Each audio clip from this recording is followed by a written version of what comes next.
As we kick off Hispanic Heritage Month tonight, we are taking a look back to this summer when people across the U.S. protested to help Cubans. Many Americans took to the streets speaking out against the country's communist government and the need for essential goods like food and medicine. Paulo Suro joins us here in studio with today's Voices for Equality story. Yeah, Jennifer, the crisis in Cuba reaches far beyond the island. Here in Atlanta, families are looking for ways to help. Well, we spoke to a Cuban entrepreneur who is using his business to share his culture through food, but also to raise awareness about what's going on in the island he was born in. Behind this little window is a concept with a big heart.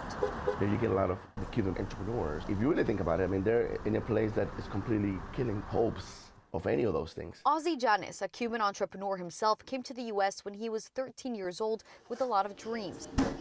Many he says he wouldn't be able to have if he still lived in Cuba. It's years of brainwashing, it's a year of suppression and oppression. So he took to the Sandy Springs streets earlier this year with 600 others, fighting for his cousins and aunt who still live in Cuba, and for the many others who are calling for an end to the island's 62-year-old communist regime. Before you can actually communicate through Facebook and to, a couple other apps.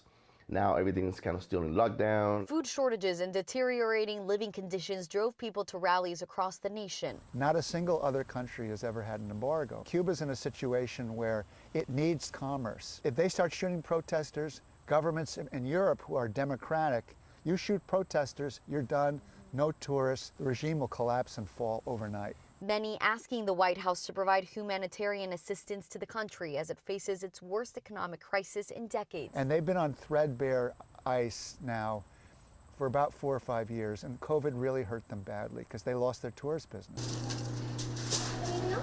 In the meantime, Llanes holds on to a little piece of home in these Cuban sandwiches made from his family recipe. In a year, that could be the next paradise, night and day. From now that is falling apart to one of the most beautiful places in the world.